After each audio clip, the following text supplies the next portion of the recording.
Oui, c'est Goulan Sreke Fidèle. Je suis pilote de catamaran et aujourd'hui je vais vous expliquer quelques manœuvres d'accostage et manœuvres d'appareillage. La première manœuvre que je vais vous expliquer, cette manœuvre, moi je l'appelle la manœuvre courant dans le nez. Mais d'aucuns l'appellent la manœuvre Sreke. Pourquoi les gens appellent cette manœuvre Sreke? La raison, je vais donner la raison. C'est qu'il est arrivé un moment où il était difficile de pouvoir accoster nos bateaux, voilà, dans notre gare principale qui est au plateau. En ce moment, je faisais beaucoup cette ligne. Et pour répondre et pour accoster au plateau, il fallait prendre un certain nombre de dispositions.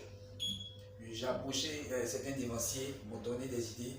Je suis allé sur la page YouTube de certains manœuvriers, notamment Vincent Gaz, et puis bon, un certain nombre de manœuvriers. J'ai essayé de rassembler un certain nombre d'informations. Et un jour, j'ai pris l'initiative de venir accoster. J'ai fait l'accostage, je me suis mis dans cette position et j'ai accosté le bateau. C'était tellement joli que les amis, les dévanciers et puis bon, les collègues ont voulu qu'on appelle cette manœuvre Sreke. À quoi consiste cette manœuvre? La manœuvre est simple, c'est-à-dire vous prenez le courant en face, le bateau évolue dans le sens opposé du courant. Et comment ça se passe? C'est-à-dire, sur mon bateau, si je néglige le poids du bateau, ma poussée d'Archimède, et que la force motrice du bateau qui propulse le bateau est matérialisée par un vecteur F, et le courant qui évolue dans le sens opposé du bateau est également matérialisé par un vecteur F. Qu'est-ce qu'on constate? On constate qu'on n'est pas loin de respecter l'égalité des chances qui dit que lorsque deux vecteurs sont opposés, la somme de deux vecteurs opposés est égale au vecteur nul.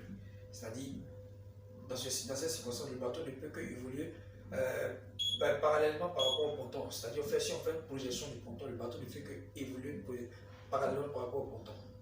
Donc, le bateau évoluant parallèlement par rapport au ponton, avec les manettes, on essaie plus ou moins de faire les petits coups de fouet pour que le bateau reste parallèle par rapport au ponton.